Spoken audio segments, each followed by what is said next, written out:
जय श्री कृष्णा। आप सभी को वैशाख की बड़ी चौथ की ढेरों शुभकामनाएं। प्रिय दर्शकों, आज के इस वीडियो में हम विशेष रूप से बात करेंगे कि वैशाख माह की जो चतुर्थी है, वैशाख की चौथ जिससे बड़ी चौथ कहा जाता है, उसका व्रत आपको कब करना है, कैसे पूजन करना चाहिए और कैसे इस चतुर्थी का व्रत करना चाहिए। ये चतुर्थी किस लिए की जाती है, इसकी महिमा क्या है और क्यों इसे चौथ कहा जाता है, इसको इतना महत्व क्यों दिया जाता है। इस प्रकार से संपूर्ण जानकारी आने वाली वैशाख चौथ या कई वैशाख संकष्टी चतुर्थी के विषय में आपको इस वीडियो में प्रदान की जाएगी। आपसे निवेदन है कि वीडियो यदि थोड़ा सा भी उपयोगी लगे तो कृपया एक बार लाइक अवश्य कर दीजिएगा। भगवान गणेश की कृपा प्राप्त करने के लिए, अपने व्रत की सफलता के लिए कमेंट बॉक्स में अवश्य लिखिएगा जय श्री गणेश या ओम गम गणपतये नमः। आप देख रहे हैं प्राचीन मार्ग टीवी ज्योतिष संस्थान का प्रतिष्ठित यूट्यूब चैनल प्राचीन मार्ग टीवी धार्मिक। हम यहाँ सभी व्रत और त्योहारों की सही शास्त्रीय जानकारी प्रदान करते हैं। ज्योतिष शास्त्र और पंचांग के आधार पर आपको बताते हैं कौन सी तिथि कब है, व्रत आदि कब करना है, क्या विधि, क्या नियम और क्या गलती नहीं करनी है। यदि आप सभी व्रत और त्योहारों की सही शास्त्रीय जानकारी पाते रहना चाहते हैं तो चैनल को सब्सक्राइब कीजिए और बेल आइकॉन को प्रेस कीजिए। जब आप सब्सक्राइब का बटन दबाएंगे तो वहां एक घंटी का निशान बना हुआ आएगा, उसको अवश्य दबाइएगा, तभी आपको हमारे सारे वीडियो प्राप्त होंगे, अन्यथा आपसे जानकारी छूट जाएगी। प्रिय दर्शकों, आइए अब जानकारी आरंभ करते हैं। बात करते हैं आने वाली चतुर्थी वैशाख की चौथ की। प्रिय दर्शकों, यूं तो चतुर्थी प्रतिमाह की जाती है, प्रतिपक्ष की जाती है, परंतु कुछ चौथ ऐसी होती है जिनका अधिक महत्व है। शास्त्र कहते हैं कि 12 महीने की 12 चौथ करने चाहिए, 12 न करें तो 8 करें और 8 न करें तो 4 तो करें ही करें। अर्थात सभी माताओं बहनों के लिए 4 चौथ के व्रत अनिवार्य रूप से कहे गए हैं। 4 चौथ को ही बड़ी चौथ कहते हैं। इन्हीं में से एक चतुर्थी आती है वैशाख की। अब आज के समय में 4 में से घट के वो 2 हो गए हैं। 2 कौन कौन से?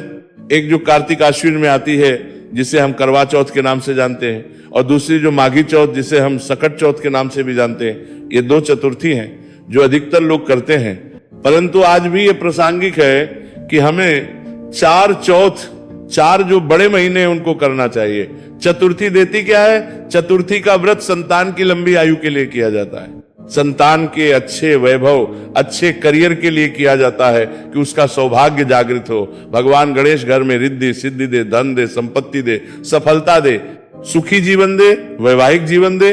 और चतुर्थी का व्रत अपने पति की लंबी आयु के लिए किया जाता है, अच्छे उत्तम वैवाहिक जीवन के लिए किया जाता है, अच्छे दाम्पत्य जीवन के लिए किया जाता है, प्रेम और सौहार्द के लिए किया जाता है। इस प्रकार से ये चतुर्थी का जो व्रत होता है ये आपके जीवन को सुखों से भर देता है। भगवान गणेश जो है रिद्धि सिद्धि के दाता है, और जहां रिद्धि और सिद्धि रहती है वहां हमेशा लक्ष्मी विराजमान रहती है, और जहां लक्ष्मी विराजमान रहती है वहां सुख संपत्ति आती है, क्योंकि रिद्धि सिद्धि सुख संपत्ति सब दे के आती है। इसीलिए गणेश जी का पूजन बड़ा कल्याणकारी कहा गया है। और इसीलिए ये चतुर्थियां हैं, इनमें भी 4 बड़ी हैं, इनके व्रत आपको करने चाहिए। प्रश्न उठता है कि कैसे किया जाता है व्रत, इसकी विधि क्या है, नियम क्या है। तो प्रिय दर्शकों, चतुर्थी वाले दिन समय से आपको उठना चाहिए। प्रयास कीजिए सूर्योदय से पहले उठ जाए। और वैसे भी ये वैशाख का महीना है, वैशाख के महीने में तो वैशाख नहाना चाहिए। वैशाख में सूर्योदय से पहले नहाने का बहुत अनुपम फल है। इसकी महिमा इतनी अधिक है कि यमराज तक को रुला दिया था। वैशाख माह की महिमा ने यमराज को भी रुला दिया था। यमराज घबरा गए कि अब उनके यमपुरी में कोई आएगा ही नहीं, क्योंकि वैशाख के एक दिन के स्नान से भी मनुष्य के पाप नष्ट हो जाते हैं, तो फिर यमपुरी कोई कैसे आएगा। ये पूरा वृतांत है।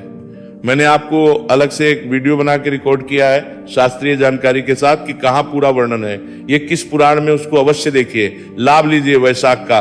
तो प्रिय दर्शकों, स्नान कीजिए, सुबह उठ के स्नान आदि करके स्वच्छ वस्त्र धारण करके और व्रत पूजन का संकल्प कीजिए। इसमें गणेश का पूजन आप सुबह सुबह कर सकते हैं और सायंकाल को भी कर सकते हैं। ये अपनी मान्यताओं पर भी आधारित है और आप अपनी सुविधा अनुसार भी कर सकते हैं। बहुत सारे प्रांतों में, अगर मैं गांव देहात की बात करूं, रूरल की बात करूं, तो सायंकाल को इसमें चौथ माता पूजी जाती है। वो भी बताऊंगा कि कैसे पूजी जाती है। जानते हैं कि गणेश जी का पूजन सुबह कैसे आपको करना चाहिए। सबसे गणेश जी अगर आपके मंदिर में विराजमान है तो वहां रहने दीजिए, अन्यथा उनको स्थापित करने के लिए एक चौकी लीजिएगा। चौकी पर बिछाने के लिए लाल रंग का वस्त्र, पूजा के लिए क्या चाहिए? रोली, मौली, पान, सुपारी, लौंग, इलायची, धूप, दीप, नैवेद्य, पुष्प, इत्र, जनेऊ, ये सभी सामग्री को आप लीजिए। इसमें से इत्र ना मिले तो कोई बात नहीं, तांबुल भी ना मिले तो कोई बात नहीं, और जनेऊ भी ना मिले तो कोई बात नहीं, और ये मिल जाए तो बहुत अच्छी बात है। ये एकत्र कीजिए, एक लोटा लीजिए तांबे का, उसको अच्छे से मांजिए, पहले उसमें गंगा जल भरिए, फिर शुद्ध जल भरिए, सारी सामग्री लेके, और जो भी आपके यहाँ पूजा का उचित स्थान है, जहां बैठ के आप पूजन करते हैं, वहां आसन लगा के बैठ जाइए, पूर्व दिशा की ओर मुख करके या उत्तर दिशा की ओर मुख करके। लोटे में जो जल लिया है ना, उस जल की छींटे दीजिए उस सामग्री पर और उस स्थान पर जहां बैठ के आपने पूजन करना है, इससे वो स्थान पवित्र हो जाएगा, शुद्ध हो जाएगा। ओम अपवित्र पवित्रो वा सर्वावस्था गतोपि वा यह स्मरेत पुंडरीकाक्षं स बाह्याभ्यंतर शुचिया। इस प्रकार से जल की छींटे देखिए, आपने स्थान को शुद्ध किया, सामग्री को शुद्ध किया। अब आप चौकी लगाइए, चौकी पर लाल वस्त्र बिछाइए, गणेश जी महाराज को विराजमान कीजिए, उनके सामने घी का दिया धूप रखिए। घी का दिया भगवान के सीधे हाथ की ओर होगा। धूप दीप रखने के बाद अपने सीधे हाथ पर जल लीजिए और हाथ धो लीजिए। हस्तो प्रक्षालनो, हाथ धोने के बाद धूप और दीप को प्रज्वलित कीजिए। हम मंत्र पढ़ते हैं, ओम शुभम करोति कल्याणम आरोग्यम धन संपदा शत्रु बुद्धि विनाशाय दीपद ज्योतिर्नमो अस्तुते। इस प्रकार अब आप धूप और दीप को प्रज्वलित कर रहे हैं। धूप दीप को जलाने के बाद व्रत पूजन का संकल्प करेंगे। संकल्प करने के लिए अपने सीधे हाथ पर जल लीजिए, अक्षत लीजिए, पुष्प है पुष्प लीजिए और 3 बार ओम श्री विष्णु, ओम श्री विष्णु, ओम श्री विष्णु। अपना नाम, अपना गोत्र, जिस स्थान पर बैठकर संकल्प कर रहे हैं वहां का मकान नंबर, क्षेत्र का नाम, शहर का नाम, वैशाख माह से कृष्ण पक्षी चतुर्थी, आयु आरोग्यता प्राप्त है, शुभ संपत्ति प्राप्त है। भगवान गणेश प्रसन्नार्थ चौथ माथा, प्रसन्नार्थ वैशाख चतुर्थी, व्रत पूजन संकल्पम श्री। और यह संकल्प भगवान के चरणों में अर्पित कर दीजिए। संकल्प करने के बाद भगवान गणेश की पूजा करेंगे। सबसे पहले गणेश जी महाराज का ध्यान कीजिए। उमाशोतम शोक विनाशकारकम नमामि विघ्नेश्वर पाद, पंकजम नमामि विघ्नेश्वर पाद पंकजम। गणेश जी महाराज का ध्यान करके हाथ में पुष्प लेके भगवान से निवेदन कीजिए कि प्रभु ये पुष्प मैं आपको आसन के रूप में अर्पित कर रहा हूं, इन्हें आप स्वीकार करें। और वह पुष्प आसन के रूप में भगवान गणेश को अर्पित कर रहे दीजिए। आसन देके गणेश जी महाराज का पद प्रक्षालन करेंगे, आर्य देंगे, आचमन ही कराएंगे, स्नान कराएंगे। जब मैं बोलूं एक एक मंत्र पर आप एक एक चम्मच जल सामने रखें, पात्र में अर्पित कीजिएगा। पद प्रख्यान के लिए जल अर्पित कीजिए के रूप में 1 चम्मच जल गणेश जी महाराज को अर्पित कीजिए। पद के रूप में गणेश जी को 1 चम्मच जल अर्पित कीजिए। कराने के बाद स्नान कराते हैं, स्नान के लिए जल अर्पित कीजिएगा। स्नान कराने के बाद पंचामृत से स्नान कराएंगे। कच्चा दूध, दही, घी, शहद, शक्कर और इस प्रकार से पंचामृत बना के फूल पर लगा लीजिए और अर्पित कीजिए। शुद्ध जल से स्नान कराएं। गणेश जी महाराज को शुद्ध जल से स्नान कराने के बाद अब गणेश जी को आप वस्त्र के रूप में मौली का 1 टुकड़ा तोड़ी अर्पित कीजिए। जनेऊ लीजिए, जनेऊ कोरोली, कुंभ को माथे से तिलक कर लीजिएगा। फिर अर्पित कीजिएगा, यज्ञ पवित्र अर्पित करके गणेश जी महाराज को तिलक कीजिएगा। ओम गम गणपतये नमः तिलक कीजिएगा। अक्षय तर्पित कीजिए। गणेश जी महाराज को पुष्प अर्पित कीजिएगा। माला पहनाइएगा। ओम गम गणपतये नमः माल्यार्पण गुरु अर्पित करके माला पहनाइए। दुर्वा अगर है तो दुर्वा हाथ में लीजिए, अर्पित कीजिए, समर्पित कीजिए गणेश जी। अब गणेश जी महाराज को धूप दिखाएंगे और दीप दिखाएंगे। ओम गम गणपतये नमः धूप दीप दिखा के और नए वैद्य अर्पित करेंगे। नववैद्य के रूप में अगर मोदक है तो मोदक अर्पित कीजिए, कोई फल है तो फल चढ़ा दीजिएगा, मिश्री है तो मिश्री अर्पित कीजिएगा, मिश्री ना हो तो बतासा अर्पित कर सकते हैं। ओम गंग गणपतये नमः। अब जलाजमिनी के रूप में 1 चम्मच जल अर्पित कीजिएगा। ओम गंग गणपतये नमः तांबुल अर्पित करेंगे। तांबुल के लिए 1 पान का पत्ता लीजिए, उस पे 2 लौंग, 2 इलायची और 1 सुपारी रखिए। वह गणेश जी महाराज को निवेदन कीजिए। जो भी आपकी कोई इच्छा है वो बोलते हुए यह पान का बीड़ा अर्पित कीजिए। गणेश जी महाराज को शुभ दक्षिणा और जो भी कुछ दक्षिणा के रूप में आप अर्पित करना चाहते हैं गणेश जी को, वह दक्षिणा के रूप में चढ़ाइए और हाथ जोड़कर नमस्कार कीजिए। इससे आपने पूजन किया। अब आप चौथ माता की कथा सुनिएगा। वैशाख की चौथ की कथा मैं आपके लिए अपलोड करूंगा, बड़ी कल्याणकारी कथा है। कथा सुनिए। कथा सुनने के बाद गणेश जी महाराज की कथा भी साथ में एक अलग से सुनी जाती है, जिसे हम विनायक जी की कथा कहते हैं, विनायक जी की कथा कहते हैं। ये दोनों ही कथाएं आपको एक वीडियो में मिल जाएंगी। कथा सुन के फिर गणेश जी की आरती करेंगे। आरती करने की कथा के बाद नियम अनुसार दिन को व्यतीत कीजिए। किसी के प्रति वैर भाव ना रखिए, शांत चित्त से दिन व्यतीत कीजिए।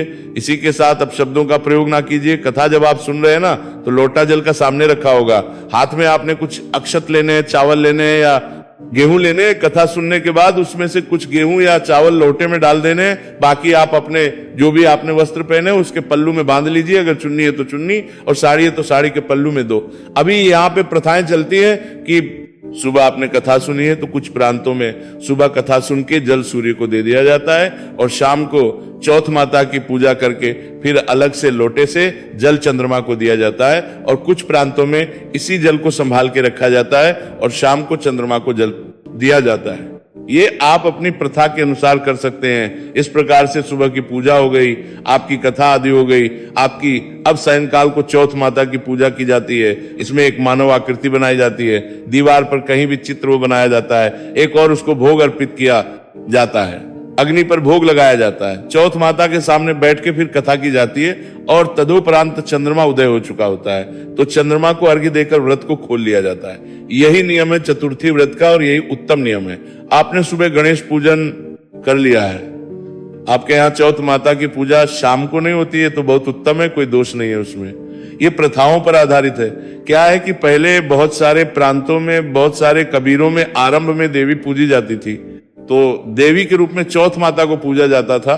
तो आप गणेश जी की पूजा अगर सुबह कर लेते हैं ना, आपके यहाँ इस प्रकार से पूजा नहीं होती है तो वह भी श्रेष्ठ करें, उसमें कोई दोष नहीं है। इस प्रकार से आप गणेश जी का पूजन करें। यही गणेश जी का पूजन आप सायंकाल को भी कर सकते हैं। अगर सुबह नहीं करें तो और बहुत सारे लोग शाम को करते भी हैं, तो उसमें भी कोई दोष नहीं है, श्रेष्ठ है। अब बात करेंगे कि ये व्रत आपने करना कब है। प्रिय दर्शकों, इस वर्ष वैशाख कृष्ण चतुर्थी जो है वो शुरू होगी 5 अप्रैल को सुबह 11:59 पर और 6 अप्रैल को दोपहर को 2:10 पर यह समाप्त हो जाएगी।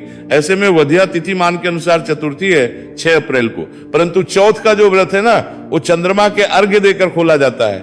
इसीलिए जो चतुर्थी का व्रत है, बड़ी चौथ का व्रत है, ये किया जाएगा 5 अप्रैल को। अब इसमें एक बात बता दूं कि हाँ, इस दिन भद्रा लगेगी, लेकिन इस भद्रा से डरने की आवश्यकता नहीं है, क्योंकि इस भद्रा का जो प्रभाव है ना, वो इस संकष्टी चतुर्थी के व्रत पर नहीं पड़ता है। तो शाम को आप विधि विधान से चंद्रमा को अर्घ्य दीजिए, लोटे में जल लीजिए। जिस लोटे को जल भर के आपने कथा सुनी है, उसी से आप अर्घ्य देंगे। चंद्रमा को मंत्र बोलेंगे, ओम श्रा श्री श्रव स चंद्रमसे नमः। जो भी आपने पकवान बनाए हो उसे चंद्रमा को भोग अर्पित कीजिए, अक्षत अर्पित कीजिए और जल अर्पित करके परिक्रमा करके चंद्रमा की पूजा कीजिए और फिर आप व्रत को पूर्ण कीजिए। इस प्रकार से आप इस व्रत को करेंगे। पूजा के लिए शुभ मुहूर्त रहेगा 5 अप्रैल को सुबह 7:41 से और 12:24 तक, क्योंकि विशाखा नक्षत्र रहेगा।